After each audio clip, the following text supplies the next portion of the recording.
মানবতাবিরোধী অপরাধের বিচার নিশ্চিত করাই জুলাই শহীদদের ঋণ পরিশোধের একমাত্র উপায় বলে মন্তব্য করেছেন প্রধান উপদেষ্টা অধ্যাপক মোহাম্মদ ইউনূস। রোববার হোটেল ইন্টারকন্টিনেন্টালে বিচার বিভাগের স্বাধীনতা ও দক্ষতা বিষয়ক জাতীয় সেমিনারে এসব বলেন তিনি।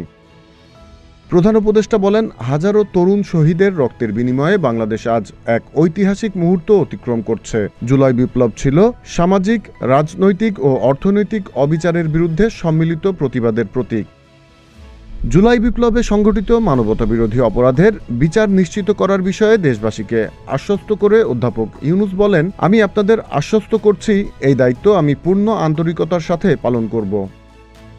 তিনি বলেন, এই বিপ্লবের লক্ষ্য ছিল এমন একটি সমাজ গড়া যেখানে স্বাধীনতা, সমতা ও মর্যাদা সকল সিদ্ধান্ত এবং কর্মকাণ্ডের মূলনীতি হবে। আমরা আজ এই সংস্কার যাত্রার অংশ হিসেবে দায়বদ্ধ। আমরা চাই এমন পরিবর্তন যা একটি শক্তিশালী গণতন্ত্র প্রতিষ্ঠা করবে, যেন তা স্বৈরাচারের রূপ না নেয়। নতুন বাংলাদেশ গড়ার প্রথম ধাপ হলো বিচার ব্যবস্থা, স্বাধীনতা এবং দক্ষতা। যতক্ষণ না এই তিনটি শব্দ প্রতিষ্ঠা করা যায় ততক্ষণ আর কিছুই কার্যকর হবে না। আর একবার এই সঠিক পথে যাত্রা শুরু করতে পারলে বাকি সবকিছুই সম্ভব বলেও জানান প্রধান উপদেষ্টা। Z news, Dhaka.